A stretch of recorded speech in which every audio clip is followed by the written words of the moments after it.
में real estate बहुत तेजी से बूम कर रहा था, बड़ी बड़ी बिल्डिंगें बन रही थी। ग्वांगझाऊ, शेनजेन, फूजान, वुहान, बीजिंग बहुत तेजी से विकसित हो रहे थे। तो ये ग्वांगझाऊ में सोचते हैं कि बड़े बड़े लग्जरी अपार्टमेंट बना के बेचेंगे। उस समय चाइना के जो राष्ट्रपति थे वो थे हू जिनताओ और प्रधानमंत्री थे बेन जियाबाओ। अभी राष्ट्रपति हैं शी जिनपिंग और प्रधानमंत्री हैं ली केक़ियांग। तो आगे समझते हम लोग। तो इन्होंने ग्वांगझाऊ में बहुत सारा इन्वेस्टमेंट करने के लिए लगभग 130 बार आवेदन दिया।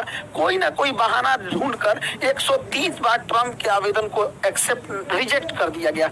इस बात को लग गया ट्रंप को खराब, और ट्रंप उसके बाद इलेक्शन में लड़ा, और जब इलेक्शन जीता तभी से ये चाइना के खिलाफ है। कभी बोलता है कि कोरोना वायरस चाइना की देन है, कभी कहता है WHO में चाइना रिश्वत दे देता है। तो हमेशा ये चाइना पे कुछ ना कुछ बोलते रहता है, ट्रेड वार कर देंगे, बर्बाद कर देंगे चाइना को, एकदम नौनद भौजाई ऐसा लड़ते रहता है ट्रंप। तो ट्रंप आगे समझते हैं टेरिफ के बारे में, टेरिफ लगा दिया। देखिए टेरिफ होता है कि जब हम कोई हमें सामान बेचेगा तो उसे हम टेरिफ लगा देते हैं ताकि उसका सामान महंगा हो जाए। टेरिफ का एक सीधा सा हिसाब है ताकि वो महंगा हो जाए। जैसे अभी देखिए टेरिफ क्या है, हमारे यहाँ इलेक्ट्रिक व्हीकल्स में महिंद्रा अच्छा काम कर रही है, टाटा अच्छा काम कर रही है। अगर अभी से हम लोग इलॉन मस्क की कंपनी को, इनकी जो कंपनी तस्ला है, इस तस्ला कंपनी को अगर हम इंडिया में एंट्री दे देंगे ना तो भर गांव तस्ला घूमने लगेगा सस्ता में। इसलिए हम लोग इसके ऊपर टेरिफ लगाते हैं 100%। अभी पगला जाता है, इसका तस्ला महंगा हो जाता है। तो महंगा जब हो जाता है तो कोई खरीदेगा नहीं, जिस वजह से भारत की महिंद्रा और टाटा जैसी इलेक्ट्रिक व्हीकल्स बढ़ेंगी। अब अगर कहता है कि भाई देखो तुमको, अगर तुम इंडिया में प्लांट लगा दोगे तो 30% लगाएंगे, तो इंडिया में प्लांट लगाएगा तो रोजगार भी मिल जाएगा। तो इस वजह से लगाया जाता है। अब जैसे भारत में सोयाबीन को देखिए, मध्य प्रदेश में सोयाबीन होता है और अमेरिका में खेत बहुत बड़े बड़े हैं, वहाँ पे सोयाबीन ज्यादा हो जाता है। तो अगर हम सोयाबीन पे टैक्स ना लगाएं, अमेरिका के सोयाबीन पे टेरिफ ना लगाएं, तो भारतीय किसानों का सोयाबीन जो होता है उससे सस्ता आ जाएगा अमेरिकी किसानों का सोयाबीन। इस वजह से भारतीय किसानों का सामान सस्ता हो, मतलब उतना नहीं बिक पाएगा। धीरे धीरे वो किसान सोयाबीन उगाना छोड़ देंगे, 10-20 साल बाद वो टेक्नोलॉजी भूल जाएंगे, और जब कभी अमेरिका चाहेगा तो उस पर रोक लगाने के लिए तो रोक लगा देंगे, हमारे यहाँ से सोयाबीन गायब हो जाएगा। वैसे ही टेक्नोलॉजी में अगर गाड़ियों बनाने, हवाई जहाज बनाने में हम अगर टेरिफ नहीं लगाते हैं तो हम लोग बना ही नहीं पाएंगे। जैसे हवाई जहाज मामले में हम लोग हवाई जहाज खरीद के डायरेक्ट लेते आए, उस पर कुछ खास टेरिफ लगाए नहीं। यही वजह हुआ कि भारत का हवाई जहाज मैन्युफैक्चरिंग एकदम खत्म हो गया। तो टेरिफ लगाना अच्छी चीज है। टेरिफ का दो ही मकसद होता है, अपनी टेक्नोलॉजी को बढ़ावा देना और किसी भी दूसरे चीजों को बहुत सस्ते दाम पे एंट्री होने से रोकने के लिए। लेकिन ट्रंप जो है वो पगला गया है, एगो लिस्ट लेके आया, PDF लेके दन पढ़ दिया कि देश पे इतना, इस देश पे इतना, भारत पे लगाया 26%, दंदना के पढ़ दिया। यहाँ पे TP लगाया हुआ था, टेलीप्रॉम्प्टम पे ही बड़े बड़े लोग पढ़ते हैं। यहाँ से इस पे देखते हैं, इस पे लिखा हुआ रहता है, इसके नीचे वो एक मिरर होता है, स्क्रीन होता है, वहीं से पढ़ देते हैं। TP बोलते हैं, टेलीप्रॉम्प्टम। यहाँ पे पढ़ दिया दंदना के। हद तो तब हुआ यहाँ पे, हर्ड और मैकडोनल्ड आइलैंड जो ऑस्ट्रेलिया के पास यहाँ पर है, यहाँ पे भी अमेरिका ने टेरिफ लगा दिया। कहा कि यहाँ पे भी टेरिफ लगा देंगे। यहाँ कोई रहता ही नहीं है, यहाँ केवल रहते हैं सब तो पेंगुइन रहती है, सील मछली रहती है, पोलर बियर रहते हैं सब। तो बस यही सब रहते हैं सब वहाँ पे। ये सब का टैक्स देगा सब, बेचारा इहो टेंशन में है ट्रंप से वजह से। टेंशन नहीं लो, तुमसे टैक्स कौन वसूलने आएगा यहाँ, लेकिन लगा दिया इन लोग के ऊपर भी टैक्स लगा दिया। अब देखिए सबसे ज्यादा अमेरिका जो है डोनाल्ड ट्रंप सबसे ज्यादा खपा है तो चाइना से, फादर ऑफ कोरोना से। ये चाइना के जो राष्ट्रपति और ट्रंप के बीच में एकदम आमना सामना अब हो गया है। चाइना जो है, जैसे इधर ट्रंप टेरिफ लगाते हैं उधर से चाइना भी लगा देता है। इंडिया पे तो 26% हुआ, इधर से ट्रंप लगाते लगाते 245 पहुंच गए, तो चाइना लगा दिया 245। हमको लगता है मोदी जी के दोस्ती का असर हो गया ट्रंप को भी। अब की बार 400 पार है, तुम भी 400 पार कर देना। तुम भी काहे लिए यहीं रुक रहे हैं यहाँ पे, मोदी जी भी इतने के आसपास रुक गए। 400 लाओ, 400 एक कमर तोड़ दो फादर ऑफ कोरोना का। खैर अब हम समझते हैं कि किस किस स्टेप से, इस स्टेप से, इतने लंबे टेरिफ के स्टेप से अमेरिका को कहाँ फायदा होगा। देखिए अमेरिका को फायदा कैसे होगा कि अमेरिका की जनसंख्या कम है और उसकी ज्यादातर जमीन उपजाऊ है। ज्यादातर जमीन उपजाऊ होने की वजह से जो अमेरिका है ये मक्का का उत्पादन, सोयाबीन का उत्पादन बहुत ज्यादा कर देता है और ये दूसरे देश को बेच देता है। वही चाइना की अधिकांश आबादी जमीन जो है बंजर है, पथरीली है, रेगिस्तान है, पर्वत पठार है, तो वो ज्यादा ना मक्का उगा पाता है ना ही सोयाबीन उगा पाता है। लेकिन यही मक्का और सोयाबीन को हम लोग दाना बना के सुअर को देते हैं। और चाइना में सबसे ज्यादा अगर किसी चीज का मीट खाया जाता है तो पोर्क यानी सुअर का मीट खाया जाता है। चाइना में 40 करोड़ सुअर रहते हैं सब, और इन्हीं सुअरों को प्रकार के वो चाइना वाले खाते हैं, सब उनका यही। जैसे इंडिया में अगर नॉनवेज की बात करें सबसे ज्यादा चिकन चलता है, कहीं से भी इजीली जगह पे होटल वगैरह ढाबा पे कहीं मिल जाता है, वहीं वहाँ सुअर मिल जाता है। अब जो सुअर है उसको 5 करोड़ टन सोयाबीन चाहिए हर साल चाहे अमेरिका से, और 10 करोड़ टन मक्का चाहिए। अब अगर चाइना इंपोर्ट ड्यूटी लगा देता है, अमेरिका का देखा देखी, तुम हमसे 250% टैक्स लोगे तो हम भी तुम्हारे पे 250% टैक्स लेंगे, कोई बात नहीं, ले टैक्स लेते ले टैक्स। जब तुम्हारे पास 5 करोड़ टन जब सोयाबीन आएगा, टैक्स लगा के अपने सामान महंगा कर देगा। 10 करोड़ टन मक्का आएगा तो चाइना अपने महंगा कर देगा। तो ये यहाँ पे गड़बड़ी हो जाती है। दूसरा, अमेरिका के पास एक ऐसी नब्ज है जिसे एनमीडिया कंपनी है। यह एनमीडिया कंपनी एक चिप बनाती है, H20 चिप। ये एनमीडिया कंपनी जो है, ये जो चिप बनाती है, यही चिप का यूज होता है आर्टिफिशियल इंटेलिजेंस में, और इसे केवल और केवल एनमीडिया कंपनी बनाती है। तो चाइना का जो आर्टिफिशियल इंटेलिजेंस है, AI है, जो उसका डीप सीक है, ये सब धरा का धरा रह जाएगा। तो अमेरिका इस पर प्रतिबंध लगा दिया है, जिससे कि चाइना को थोड़ी सी दिक्कत आएगी। लेकिन चाइना ने क्या किया, इस ट्रेड वार को बड़े अच्छे से सोशल मीडिया का यूज करके अपने फेवर में लिया है। जितने भी अमेरिका के लग्जरी ब्रांड थे जो बिना मतलब बेवकूफ बनाते थे, पराडा, गुची, डियोर, ये सब जितने भी बड़े बड़े, बर्बरी, लुई विटॉन, ये कंपनियां जो है पर्स बनाते थे, कोई लग्जरी कपड़ा बनाते थे। अभी को पर्स बनेले है यहाँ पे, वो पर्स कितना का बेच रहा है, 3.5 लाख का पर्स, 3-3.5 लाख का पर्स है। और जबकि ये चाइना में बनता है, और चाइना में बन के बस इसके ऊपर जब इटली या फ्रांस का मोहर लग जाता है, और उस चाइना का कहना है कि भैया हम इसको 15-20 हजार में बना देंगे, किसी के ऊपर लेबल लगा के 2.5-3 लाख में क्यों खरीदोगे, डायरेक्ट हमसे खरीदो। और इन्होंने हर चीज को दिखा दिया कि कैसे कैसे है, डियोर का पर्स वगैरह। इससे क्या हुआ, फायदा क्या हुआ चाइना को? चाइना का टिकटॉक अभी भी अमेरिका में बैन नहीं है। याद करिए 2020 जब भारत में भी टिकटॉक था, ये जो शॉर्ट वीडियो घसा घस जो ऑनलाइन आप लोग ऑर्केस्ट्रा देखते हैं, ऐसे नचनियन सबको धनाधन घसका के, वो टिकटॉक ने ही सबसे पहले चालू किया था। टिकटॉक को देखा देखी फेसबुक आया और इंस्टाग्राम आया, और फिर यूट्यूब ने अपने शॉर्ट्स लाया, और भारत ने टिकटॉक को बैन कर दिया। लेकिन अमेरिका में टिकटॉक बैन नहीं है। इसी वजह से चाइनीज जो मैन्युफैक्चरर्स हैं सब, वो सब उस टिकटॉक पे वीडियो बना के दिखा रहे हैं, सो कि देखो यहीं पे ये तुम्हारे 3 लाख का बैग है जो हमारे यहाँ 10 हजार में बन रहा है, तुम्हारे यहाँ 50 हजार का जूता है हमारे यहाँ 4 हजार में बन रहा है। तो यही सब चीजें कर रहे हैं। इसी पे गलती क्या हुआ, चाइना का विरोध करने के लिए व्हाइट हाउस से जो स्पोक पर्सन थी, वो आके कहती है कि चाइनीज प्रोडक्ट का बाइकआउट कीजिए, जबकि ये चाइनीज कपड़ा पहनी हुई थी। तो चाइनीज सब इसको भी दिखा दिया था कि देखो ये सब हमारे यहाँ से बना हुआ है। इवन चाइना को बाइकआउट करने के लिए टी शर्ट छपाया गया कि बाइकआउट चाइना, वो भी दिखाया गया कि देखो ये टी शर्ट भी छप जो रहा है ना, बाइकआउट चाइना, ये भी चाइना में छप रहा है।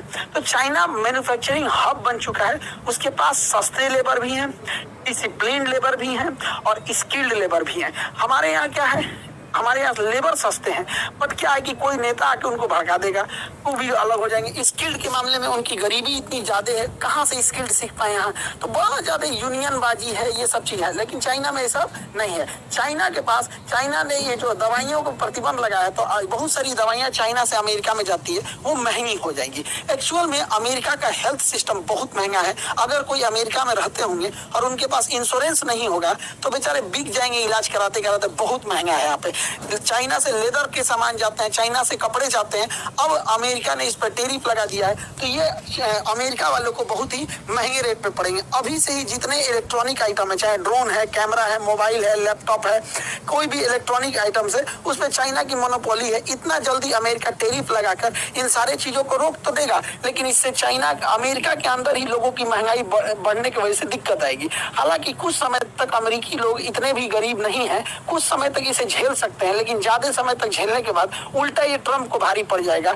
अभी देखिए, इसी को विरोध दिखाते हुए शी जिनपिंग ने ट्रम्प के इस स्टेटमेंट के विरोध में अमेरिका की एक कंपनी है बोइंग, ज्यादातर जहाज इंडिया में ना 2 ही कंपनी की दिखेगी, बोइंग की मिलेगी या तो एयरबस की मिलेगी। यूरोपीय कंपनी की है एयरबस, फ्रांस के टूलूज में बनता है। अमेरिका में है बोइंग।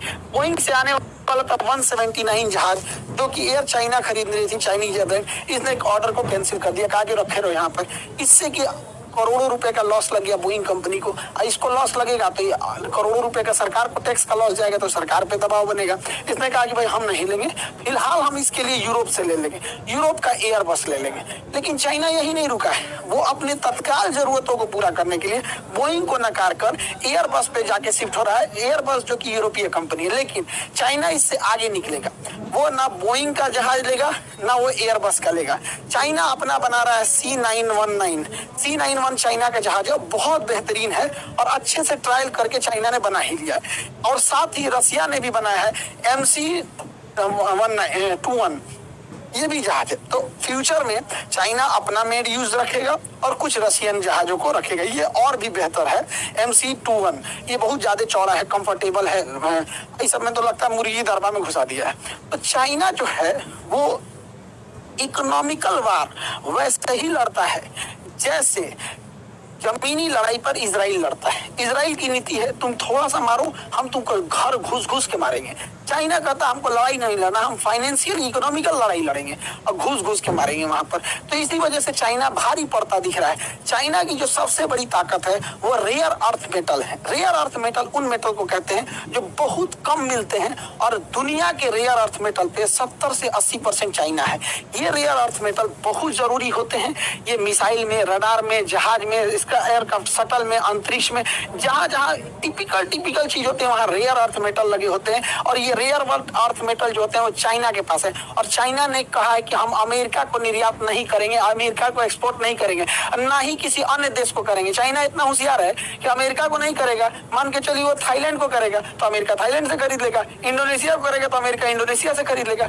तो चाइना ने कहा कि रुक, तुम ज्यादा उड़ता है अपनी मिसाइल, जहाज, हेलीकॉप्टर, अंतरिक्ष, टेस्ला मोटर, स्पेस एक्स पे ना ले, तुमको रेयर अर्थ मेटल नहीं देंगे और बाकी किसी को देश को भी नहीं देंगे, ताकि उसको पता चले, ताकि तुम अमेरिका पहुंचा सको। और ये चाइना की सबसे बड़ी ताकत है, रेयर अर्थ मेटल। सैटेलाइट में भी रेयर अर्थ मेटल यूज होता है, कोई शटल भेजने में, कोई अंतरिक्ष एंटीना के लिए भी ये रेयर अर्थ मेटल कुछ होते हैं जो बहुत जरूरी होते हैं। भारत में रेयर अर्थ मेटल ज्यादातर हम लोग को अरुणाचल प्रदेश से मिलता है। अब जैसे देखिए सुपर कंप्यूटर हो गया, इसमें भी चाहिए रेयर अर्थ मेटल। इसी सुपर कंप्यूटर की मदद से बड़े स्काई स्क्रैपर्स बिल्डिंग होते हैं, उनका स्टेबिलिटी टेस्ट होता है, लोड टेस्ट होता है, उनकी डिजाइन टेस्ट की जाती है। इवन यही सुपर कंप्यूटर है जो चक्रवात और सुनामी जैसे चीजों की बहुत पहले भविष्यवाणी कर देते हैं। और चाइना इन सुपर कंप्यूटर में लगने वाले रेयर अर्थ मेटल और सिलिकॉन जैसे चिप्स को देने से मना कर दिया है, जिससे कि इसकी इस विकास में भी धीमा आएगी। हालांकि रेयर अर्थ मेटल का यूज बड़े पैमाने पर डिफेंस इंडस्ट्री में होता है, जैसे अमेरिका का F-35 लाइटनिंग, ये बहुत खतरनाक जहाज है। हालांकि कोई बड़े देश से लड़ाई में अभी भाग नहीं लिया। F-22 राप्टर ये ज्यादा विश्वसनीय है, हालांकि ये ज्यादा लड़ाई में भाग नहीं लिया है, ये ज्यादा खतरनाक है। ये ज्यादा लड़ाई में भाग लिया है इसलिए विश्वसनीय है। अभी अमेरिका ने F-47 लॉन्च किया है जो 6th जनरेशन का होगा। और अमेरिका के पास एक से एक एडवांस हेलीकॉप्टर है, चाहे वो चिनूक हो, अपाची हो, ब्लैक हॉक हो, इन सब में रेयर अर्थ मेटल होता है। इनके मेंटेनेंस में जब ये बिगड़ेंगे तब वहां पर। और चाइना ने इन सारे रेयर अर्थ मेटल पे अमेरिका के साथ साथ दुनिया के किसी भी देशों को देने से मना कर दिया है। अभी अमेरिका की जितनी भी चीजें हैं, चाहे वो रेयर अर्थ मेटल के बिना ना मिसाइल काम करने वाली है, ना रडार काम आएगा, पनडुब्बियों में भी उसकी जरूरत होती है, लड़ाकू जहाज, हेलीकॉप्टर, ड्रोन, UAV, कहीं पे भी देखेंगे तो ये रेयर अर्थ मेटल जरूरी है, जिसपे चाइना की मोनोपोली है। रेयर अर्थ मेटल के बाद चाइना का दूसरा सबसे पावरफुल चीज होता है सिलिकॉन। सिलिकॉन, दुनिया में सबसे बड़ा सिलिकॉन उत्पादन में चाइना और ताइवान आते हैं। तो सिलिकॉन के मामले में चाइना बहुत आगे है। सिलिकॉन की मदद से ही हम इंटीग्रेटेड सर्किट IC चिप बनाते हैं, कंप्यूटर का कोर बनाते हैं, कोई भी PCB बोर्ड बनाते हैं। इलेक्ट्रॉनिक आइटम्स बिना सिलिकॉन के नहीं बन सकता, इसमें भी चाइना की पूरी तरह से मोनोपोली है। ग्रेफाइट के मामले में चाइना पूरी दबदबा रखता है। ग्रेफाइट का यूज हम लोग स्नेहक के रूप में, लुब्रिकेंट के रूप में करते हैं, मशीनों में घिसावट को रोकने के लिए। जैसे हम कैरम बोर्ड में खेलते हैं, घिसने लगता है तो पाउडर छिड़क देते हैं, जिस वजह से वो फिसलता है। हालांकि इस पे ये ग्रेफाइट छिड़कते तो और अच्छा से फिसलता, लेकिन करिया हो जाता, दिखबे नहीं करता। इसलिए मशीनों में लुब्रिकेंट के रूप में ग्रेफाइट का यूज किया जाता है। परमाणु बिजली घर में भी ग्रेफाइट का यूज होता है, बैटरी में भी ग्रेफाइट यूज होता है, पेंसिल के नोक पे भी ग्रेफाइट का यूज होता है, बहुत जगह होता है। और ये चाइना इस पे भी अपनी मोनोपोली जमा के रखा है। जब ये जो ट्रेड वॉर चल रहा है ना, इस ट्रेड वॉर में बहुत घाटा होने वाला है अमेरिका को। ये बेवकूफ को समझ में नहीं आ रहा है, ट्रम्प को। तुम नहीं पढ़ा है, तुमको कहां से पढ़ा है? देख सुन, इसको पढ़, RCEP, आरसीईपी ये चाइना का ब्रह्मास्त्र है, चाइना का ब्रह्मास्त्र है। Regional comprehensive economic partnership, regional comprehensive economic partnership ये क्या करता है कि ये लोग आपस में व्यापार कर लेंगे। इसमें टोटल 15 देश आते हैं। अभी बांग्लादेश और श्रीलंका भी आने के लिए बोला है। 15 देश में कौन कौन आते हैं, यहाँ से उठाएंगे ये सब, और इसमें जापान और कोरिया, चाइना, ये सारे देश आते हैं। ये आपस में व्यापार कर सकते हैं। ऐसे व्यापार करेंगे जैसे कोई राजस्थान का व्यक्ति मध्य प्रदेश में सामान बेचना चाहता है तो उसे कोई दिक्कत नहीं होता है, लेकिन वही राजस्थान का व्यक्ति जब पाकिस्तान में बेचना चाहता है तो प्रॉब्लम्स आएगी, क्योंकि कस्टम चाहिए, सारा चीजें बहुत पेपर वर्क करना पड़ता है। तो आरसीईपी में कहता है कि हम जो 15 देश हैं, हम ये 15 देश आपस में किसी भी तरह का हम लोग ये सब चीजें नहीं लेंगे। चाइना का कोई भी सामान इजिली थाईलैंड चला जाएगा, इजिली वियतनाम चला जाएगा, म्यांमार चला जाएगा, Singapore, Indonesia, even Australia, Japan चला जाएगा, कोरिया चला जाएगा। तो ये आरसीईपी है सब। सोचिए, इससे अमेरिका को बहुत टेंशन है, क्योंकि अमेरिका ने टैरिफ लगा दिया 245%। अब कोई बेवकूफ चाइना से सामान को अमेरिका नहीं भेजेगा, क्योंकि 100 रुपया का भेजेगा तो उसमें 245 जुड़ जाएगा, महंगा हो जाएगा 245%, इसलिए वो इस रूट से नहीं भेजेगा। वो क्या करेगा कि वो आपका सामान पहले चाइना से भेज देगा, सपोज इंडोनेशिया, या भेज देगा ऑस्ट्रेलिया, या चाइना से भेज देगा म्यांमार। यहाँ भेज दिया, अब वो ओरिजिन खत्म। अब आप ना चाइना पे ना लगाए हैं, लेकिन ये सब आपस में समझौता कर दिया था आरसीईपी, क्योंकि ये तो चाइना बिना किसी टैक्स के म्यांमार उतार देगा, बिना किसी टैक्स के इंडोनेशिया, ये 15 देशों में कहीं भी उतार देगा। तो आपने टैक्स लगाया चाइना पे, ये उतार दिया अपना सामान थाईलैंड, थाईलैंड से भेज देगा अमेरिका, जा यहाँ टैक्स उतना नहीं है। इंडोनेशिया से भेज देगा, जाओ अमेरिका, ऑस्ट्रेलिया से भेज देगा, जाओ अमेरिका, जा। डोनाल्ड ट्रंप मोए मोए हो गया। इसलिए कह रहे थे फाउंडेशन क्लास करना बहुत जरूरी है। आरसीईपी चाइना का ब्रह्मास्त्र है। आप चाइना पे बैन लगाएंगे, वो दूसरे देश में भेज के वहीं से पैक करके भेज देगा आपको। अगर ये ट्रेड वॉर ऐसे ही चलते रहा तो डोनाल्ड ट्रंप को बहुत घाटा होने वाला है। वहाँ अनएम्प्लॉयमेंट बढ़ जाएगा, महंगाई धीरे धीरे बढ़कर एक आम आदमी को भी परेशान करने लगेगी। और जब महंगाई बढ़ती है तो लोग खर्च कम करने लगते हैं, और लग्जरी गाड़ियाँ, लग्जरी आइटम्स के बदौलत जो अमेरिका की इकोनॉमी चल रही है वो एक दिन ध्वस्त हो जाएगी। और ऐसे ही रहा तो चाइना की BYD अभी भी इलॉन मस्क की तस्ला से आगे है। अब ये तस्ला ज्यादा दिन दिखेगा नहीं, ऑलरेडी तस्ला का सेल डाउन हो गया। और अभी भी देख रहे होंगे चुनाव के टाइम इलॉन मस्क बड़ा ट्रम्प का साथ दे रहे थे। अभी थोड़े से मिजाज इनके बदले बदले से लग रहे हैं, क्योंकि इनको भी समझ में आ गया है कि भाई हमारा तस्ला घाटे में चल जाएगा। अमेरिका क्या करेगा, धीरे धीरे गीदड़ भभकी दिखाएगा कि लोग उससे नेगोशिएट करें, लेकिन वो कुछ ना कुछ ऐसा करेगा, जैसे इलेक्ट्रॉनिक्स आइटम चाइना से ले आना जरूरी है तो कह देगा कि इस पे हम टैक्स नहीं लेंगे। मतलब हम लेंगे, दिखाने के लिए लेंगे भी, उस चीजों पे लगा देंगे जो बहुत कम आता है। जैसे अपने घर में तेज पत्ता कम आता है, या ब्रश करने वाला टूथपेस्ट बहुत कम आता है, तो उस पर टैक्स ज्यादा लगा दो। डेली खरीद के आता है सब्जी, आटा, दाल, चावल, इस पे टैक्स कम कर दो। वही अमेरिका भी करेगा कि इलेक्ट्रॉनिक्स चीजों पे अपना ये टैरिफ को कम कर देगा। जब से डोनाल्ड ट्रंप ने ये टैरिफ वाला चीज खेला है, चाइना की फैक्ट्री दिन रात काम कर रही है और उत्पादन को बढ़ा रही है। जितना उत्पादन बढ़ेगा फैक्ट्री में होगा, ग्रॉस डोमेस्टिक प्रोडक्ट बढ़ेगा और चाइना की जीडीपी बढ़ेगी। चाइना की जीडीपी ग्रोथ रेट बढ़ गया है आफ्टर द टैरिफ। इसका कारण क्या है, चाइना ने सीधा सोच रखा है कि हम डंपिंग करेंगे और ट्रेड डिफिसिट जाए भाड़ में। हमारे तरह वहां का वित्त मंत्री थोड़ी है जिसको कोई टेंशन ही नहीं है। आपसे क्या ही बोले यार, हम इनसे क्या बोलेंगे अब जीएसटी कुछ पता नहीं क्या बोले। ट्रेड डिफिसिट समझिए, आप लोग को बोल सकते हैं, इनको नहीं बोलेंगे। ट्रेड डिफिसिट क्या होता है? अगर हम ट्रेड डिफिसिट को ऐसे समझें कि हम चाइना को 100 रुपये का सामान बेचे, तो हमने निर्यात किया 100 रुपये का और चाइना ने हमें बेच दिया 500 रुपये का, और भारी पड़ गया चाइना। तो चाइना बेचा 500 का, हम बेचे उसको 100 का, तो हमको ट्रेड डिफिसिट घाटा लग रहा है 400 रुपये का। अब समझिए चाइना क्या करता है, हम लोग चाइना को बहुत कम सामान बेच पाते हैं। हम लोग चाइना से मंगाते हैं 113 बिलियन डॉलर का और बेच पाते हैं महज 14 बिलियन डॉलर का। सोच सकते हैं लगभग हमारा ट्रेड डिफिसिट, व्यापार घाटा 100 बिलियन डॉलर का है। 100 बिलियन डॉलर का घाटा है। बहुत शर्मनाक चीज है हम लोगों के लिए। चाइना का कहना है कि ठीक है इंडिया, आप भी अपना एक्सपोर्ट बढ़ा लीजिए, आप भी बेचिए हमारे यहाँ कुछ, आइए बेचिए। हम लोग कुछ बेचिए नहीं पाते हैं चाइना में। क्या लगता है हमारे यहाँ फिनिशिंग गुड चाइना से अच्छे और चाइना से सस्ते हैं? नहीं है। वहाँ के इंजीनियरों ने, वहाँ के लोगों ने बहुत डेवलप किया। हम लोग कुछ बेच ही नहीं पा रहे हैं। हम लोग क्या बेच रहे हैं? तो चावल बेच रहे हैं, नेचुरल चीजें जो उगा रहे हैं वो सब बेच रहे हैं। इलेक्ट्रॉनिक आइटम तो हम बेच नहीं पाएंगे। ये तो हाल हो गया है हम लोग का। क्या बेचे? इडली डोसा सांभर, वो तो बेच दिया आपने। चाउमीन बर्गर मोमो डिमसम कुंची ले आके बेच दिया है। तो होता है यहाँ पे। अभी समझिए, अभी भारत को और लगने वाला है घाटा। घाटा क्यों लगने वाला है? क्योंकि चाइना पे बढ़ गया है टैरिफ। अब चाइना यहाँ पर बेच नहीं पाएगा। तो अमेरिकी व्यापारी क्या करेंगे? सब भारतीय व्यापारियों से टाई अप करेंगे और चाइना से सामान अब आएगा इंडिया, और इंडिया से फिर जाएगा अमेरिका, इंडिया से फिर जाएगा अमेरिका। इससे तो जो भारत के कुछ व्यापारी हैं उनको फायदा होगा कि भैया वो सस्ता में खरीदेंगे, कुछ मार्जिन रख के अमेरिका को बेच देंगे। और अमेरिका में जो व्यापारी बिजनेसमैन है वो भी हो जाएगा कि भैया कौन जाएगा 245% देने का, इधर से ले लेते हैं 20-25% पे यहाँ से। लेकिन जो भारत का इंपोर्ट है वो तो और बढ़ जाएगा। इंपोर्ट बढ़ेगा, हम लोग एक्सपोर्ट कर ही नहीं पा रहे हैं, तो हमारा जो ट्रेड डिफिसिट है वो और बढ़ जाएगा। अब ये ट्रेड डिफिसिट 120-130 बिलियन डॉलर चल जाएगा। तो यकीन मानिए कि अगर जिम्मेदार, अब पता नहीं, अब मैडम को ट्रेड डिफिसिट के बारे में वित्त मंत्रालय वाले अधिकारी बताए हैं सब कि नहीं बताए हैं सब, लेकिन मैडम बहुत खराब चीज होता है। Trade deficit is not good for our country, और भी इतना भयानक ट्रेड डिफिसिट। देखिए, जब से अमेरिका और चाइना का ट्रेड वॉर चल रहा था, पूरी दुनिया एक स्ट्रेटजी पे काम कर रही थी, चाइना प्लस वन स्ट्रेटजी। यानी अपनी एक फैक्ट्री चाइना में भी रखो और एक फैक्ट्री चाइना से बाहर रखो।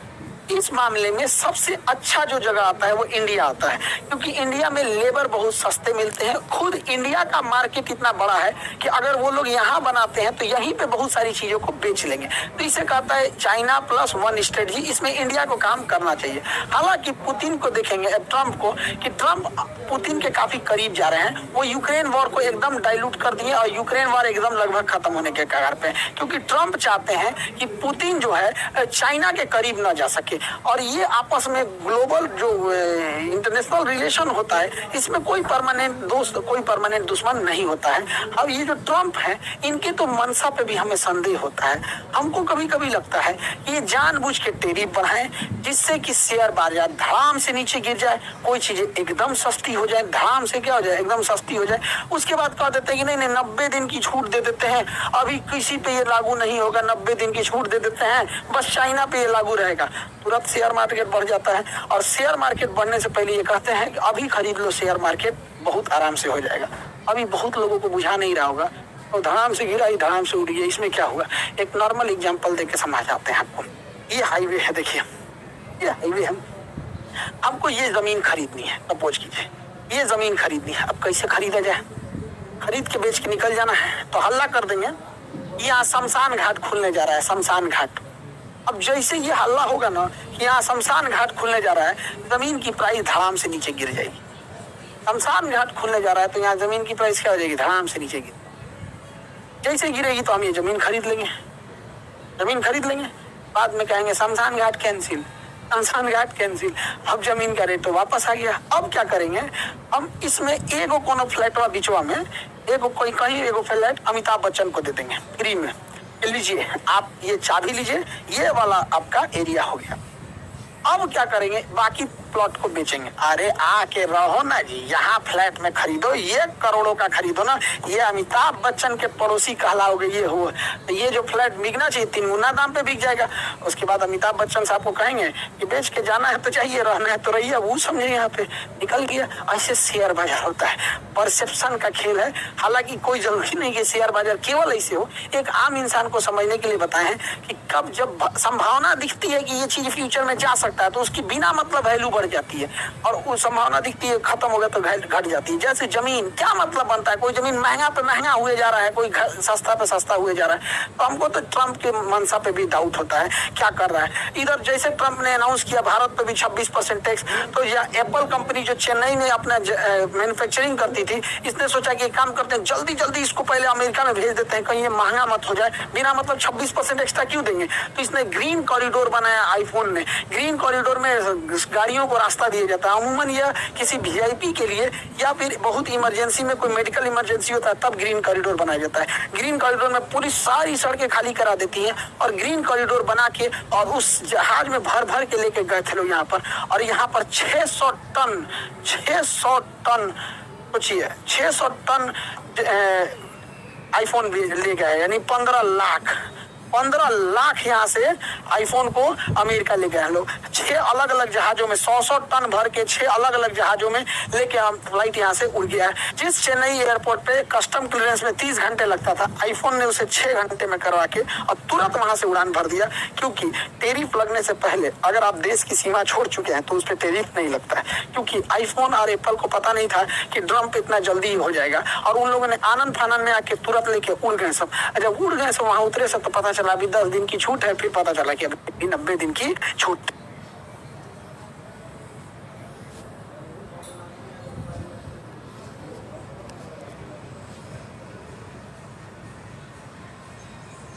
जय हिंद।